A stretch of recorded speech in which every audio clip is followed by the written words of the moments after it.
এর পর থেকেই পুরো এই কর্মকাণ্ডের সমন্বয় করেছেন আওয়ামী লীগের পলাতক জনপ্রতিনিধিরা। সম্প্রতি গ্রেপ্তার হওয়া একাধিক অস্ত্রধারীদের স্বীকারোক্তি সহ পার্বত্য এলাকা নিয়ে কাজ করা একাধিক গোয়েন্দা সংস্থা এসব পরিকল্পনার তথ্য পেয়েছে।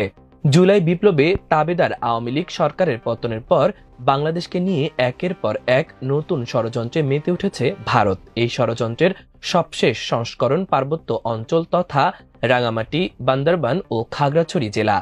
ভারত ও মিয়ানমারের সীমানা ঘেঁষা দুর্গম পাহাড়ি এই অঞ্চলটি নিয়ে ভারতের ষড়যন্ত্র শুরু হয়েছে দেশ স্বাধীনের পর থেকেই। পাহাড়ে বসবাস করা ক্ষুদ্র নৃগোষ্ঠী সম্প্রদায়ের একাংশকে ভুল বুঝিয়ে অধিকারের প্রশ্নে বিভ্রান্ত করে সন্ত্রাসের পথে নিয়ে যায় ভারতীয় গোয়েন্দা সংস্থা র। অস্ত্র এমনকি সীমান্ত এলাকায় সরাসরি আশ্রয় ও প্রশিক্ষণ দিয়ে বাংলাদেশকে অস্থিতিশীল করার চক্রান্ত করে তারা। শুরু থেকে এসব সন্ত্রাসীদের মোকাবেলায় কঠোর অবস্থান নেয় বাংলাদেশের নিরাপত্তা বাহিনী। সেনাবাহিনীর অব্যাহত অভিযানে কোণঠাসা হয়ে পড়ে শান্তি বাহিনী হিসেবে পরিচিত পার্বত্য চট্টগ্রামের প্রথম সশস্ত্র সংগঠন পার্বত্য চট্টগ্রাম জনসংহতি সমিতি বা জেএসএস। 1996 সালে আওয়ামী লীগ সরকার ক্ষমতায় এলে কথিত শান্তি চুক্তি নামে পাহাড়ে সেনাবাহিনীর কার্যক্রম সীমিত করার ষড়যন্ত্র সফল করে ভারত। কথিত ওই চুক্তির কারণে দুর্গম এলাকাগুলো থেকে 239টি সেনা ক্যাম্প প্রত্যাহার করা হয়। এতে ফের সংগঠিত হয় পাহাড়ি অস্ত্রধারীরা।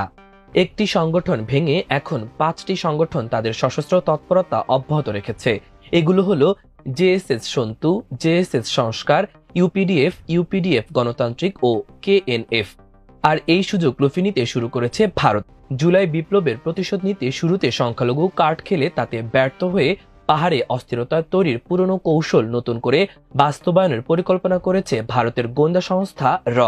পার্বত্য এলাকায় কাজ করা একাধিক গোয়েন্দা সংস্থার তথ্য বলছে মূলত জেএসএস, ইউপিডিএফ ও কেএনএফ এর সামরিক শাখার নিয়ন্ত্রণ যারা করেন তারা কেউ বর্তমানে বাংলাদেশে নেই।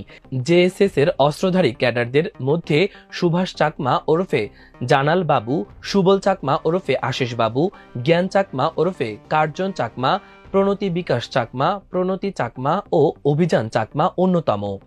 এছাড়া ইউপিডিএফ ক্যাডারদের মধ্যে সজীব চাকমা, উজ্জ্বল স্মৃতি চাকমা, রঞ্জনমণি চাকমা, রজন বসু ও শ্রাবণ চাকমা অন্যতম।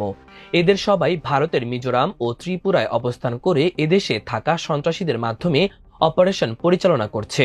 গোয়েন্দা সংস্থার তথ্য অনুযায়ী বিজু উৎসবকে কেন্দ্র করে সন্ত্রাসীরা সাধারণ মানুষের সঙ্গে মিশে পার্বত্য এলাকায় ঢোকার পরিকল্পনা করেছে।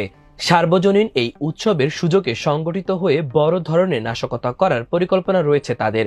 বর্তমানে সীমান্ত এলাকাগুলোতে বিশেষ করে রাঙামাটির সাজেক, উদয়পুর, মারিশা, বান্দর